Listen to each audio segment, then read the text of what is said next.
Thank you, Mr. Chairman. Mr. Stumpf, the Wells Fargo Vision and Values Statement, which you frequently cite, says, quote, "We believe in values lived, not phrases memorized. If you want to find out how strong a company's ethics are, don't listen to what its people say, watch what they do." So let's do that.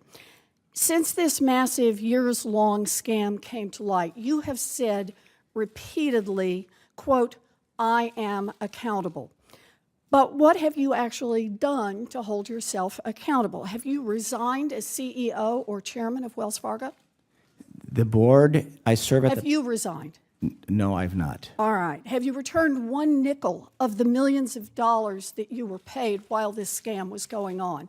Well, first of all, this was by 1% of our people. That's not my question. My question, this is about responsibility.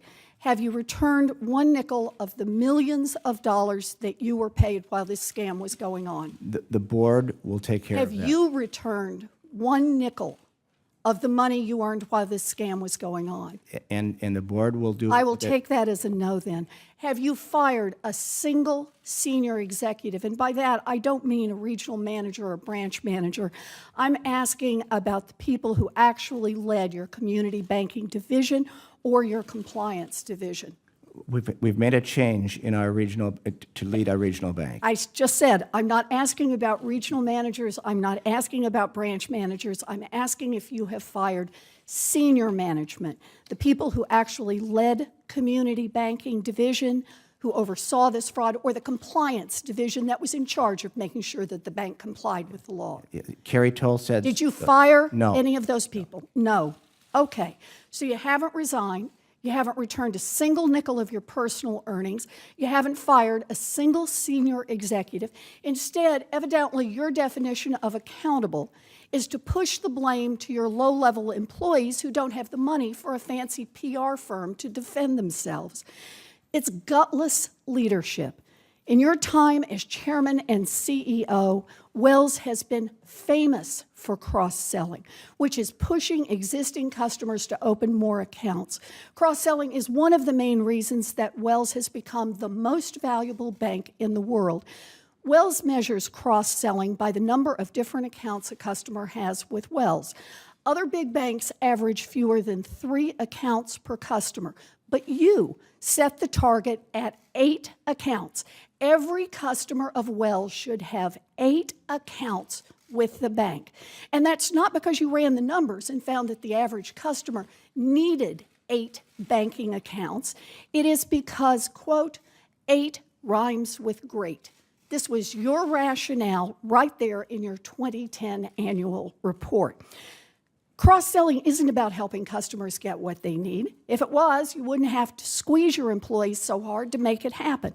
No, cross-selling is all about pumping up Wells' stock price, isn't it? No, cross-selling is shorthand for deepening relationships. We only do well. Let me stop you right there. You say no? No? Here are the transcripts of 12 quarterly earnings calls that you participated in from 2012 to 2014, the 3 full years in which we know this scam was going on. I'd like to submit them for the record, if I may, Mr. Chair. Thank you. These are calls where you personally made your pitch to investors and analysts about why Wells Fargo is a great investment. And in all 12 of these calls, you personally cited Wells Fargo's success at cross-selling retail accounts as one of the main reasons to buy more stock in the company. Let me read you a few quotes that you had. April 2012, quote, "We grew our retail banking cross-sell ratio to a record 5.98 products per household."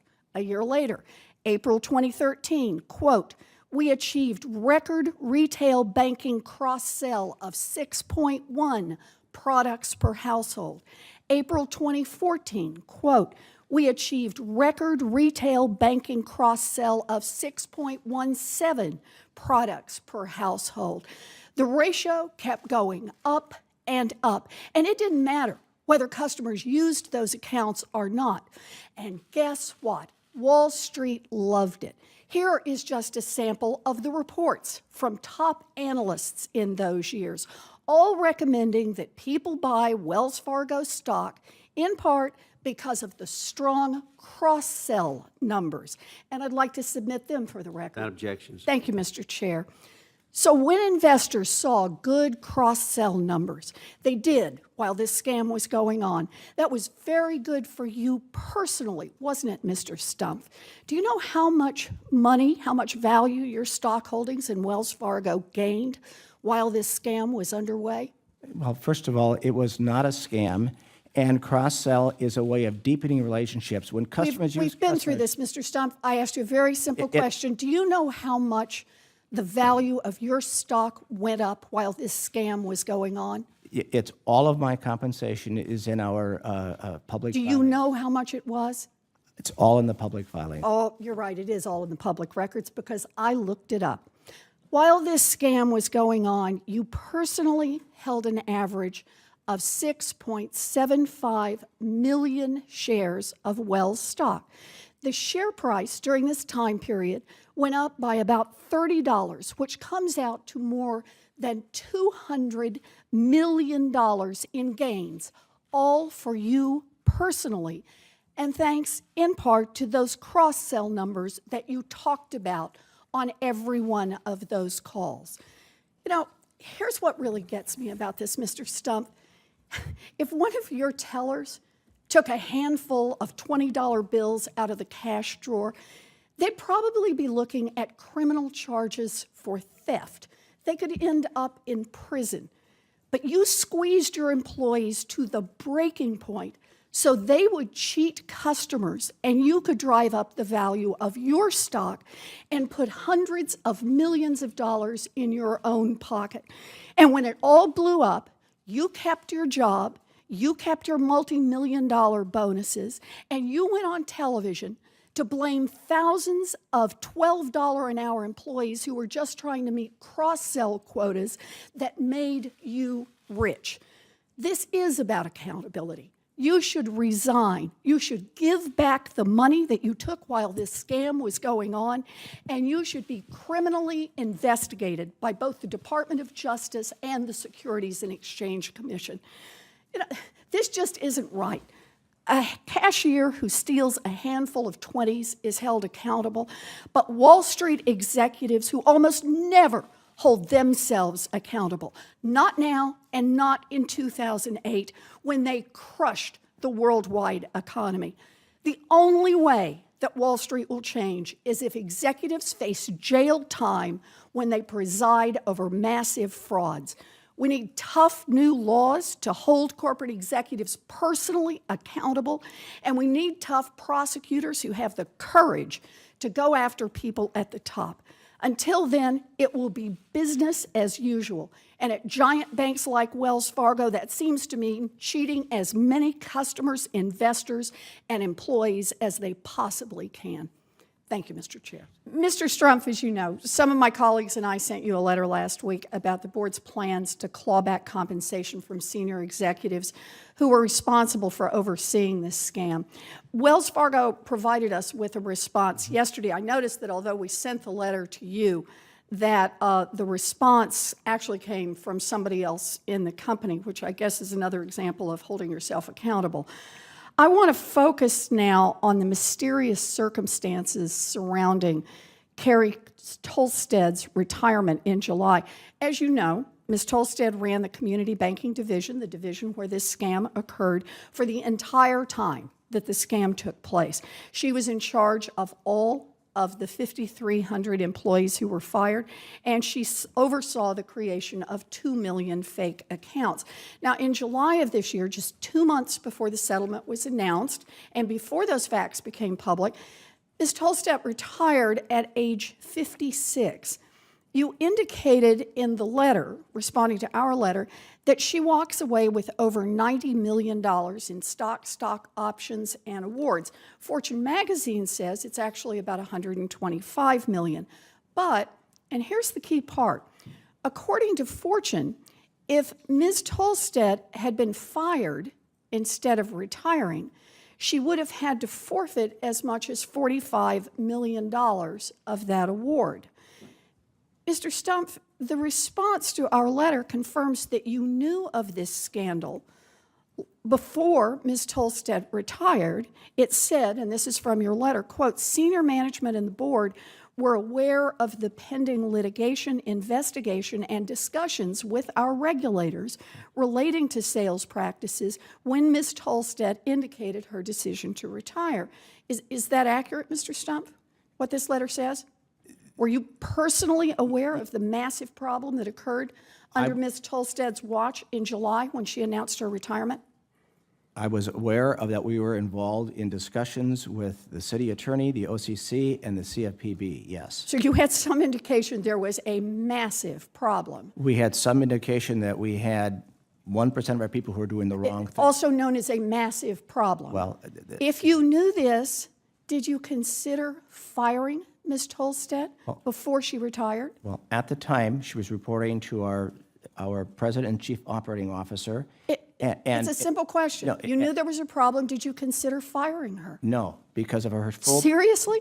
You found out that one of your divisions had created 2 million fake accounts, had fired thousands of employees for improper behavior, and had cheated thousands of your own customers, and you didn't even once consider firing her ahead of her retirement? Well, in fact, when I look at her full body of work, and I look at the customer loyalty improvement and the customer service improvement... Are you sure that those were not fake? All the work that was done, she chose to retire. And I'd also like to make one other comment, because you made the... So you, no, I'm just on this. You never considered firing her. So now Ms. Tolstead has apparently retired, but is also staying with the firm through the end of the year.